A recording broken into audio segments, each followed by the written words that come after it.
അല്ലാഹു തആലക്ക് ഏറ്റവും ഇഷ്ടമുള്ളൊരു വിഷയമാണ് അള്ളാഹുവിനോട് ദുആ ചെയ്യുക, അള്ളാഹുവിനോട് പ്രാർത്ഥിക്കുക.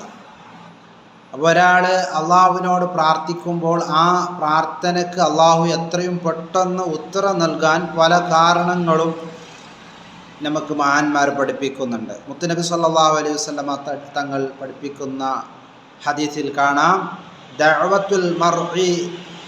ദഅവത്തുൽ മർഇൽ മുസ്ലിമി ലി അഖീഹി ബിളൈലിൽ ഗൈബി മുസ്തജാബ.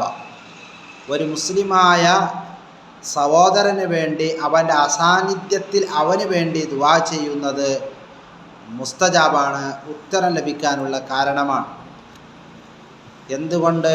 നബി സല്ലല്ലാഹു അലൈഹി വസല്ലം പറയുന്നു, ഇന്ദ റഅസിഹി മലകുൻ മുഅക്കലുൻ കുല്ലമാ ദഅ ലി അഖീഹി ബിഖൈരിൻ ഖാലൽ മലകുൽ മുഅക്കലു ബിഹി ആമീൻ വലക ബിമിസ്ലിഹി. ഈ ദുആ ചെയ്യുന്ന ഓരോരുത്തരുടെ തലയുടെ മുകളിൽ ഒരു മലക്കുണ്ടാവും. ആ മലക്കിന് എന്താ പണി?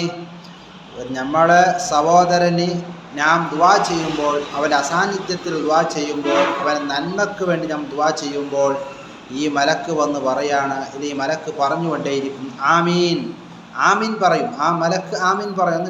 എന്നിട്ട് മാത്രമല്ല, വലക ബിമിസ്ലിഹി, നിൻ്റെ സഹോദരന് വേണ്ടി നീ എന്താണോ ദുആ ചെയ്തത് അതും അള്ളാഹു നിനക്ക് നൽകട്ടെ എന്ന് മലക്ക് നിനക്ക് വേണ്ടിയും പ്രാർത്ഥിക്കുമെന്നാണ്. അപ്പോൾ മലക്കുകൾക്കുള്ള ദുആക്ക് ഉത്തരമുണ്ട്.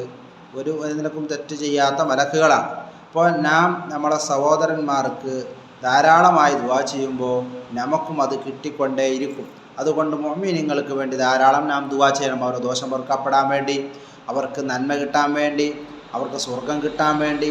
അങ്ങനെ ദുആ ചെയ്യുമ്പോൾ നമ്മൾക്കും അല്ലാഹു തആല നൽകും. പ്രത്യേകിച്ചിട്ട് നാം അസാന്നിധ്യത്തിൽ ദുആ ചെയ്യുമ്പോൾ, മാതാപിതാക്കൾക്കാകുമ്പോൾ, ഞങ്ങളെ ഭാര്യമക്കൾക്കാകുമ്പോൾ, ഞങ്ങളെ സഹോദരൻ, നമ്മളെ ജ്യേഷ്ഠന്മാർക്കാകുമ്പോൾ, നമ്മളെ കുടുംബക്കാരാകുമ്പോൾ അതിലേറെ പ്രതിഫലം ഉണ്ട് എന്ന വിഷയത്തിൽ യാതൊരു തർക്കമില്ല. നമുക്കും അത് ലഭിക്കാവുന്നതാണ്. അതുകൊണ്ട് ദുആ പതിവാക്കുക.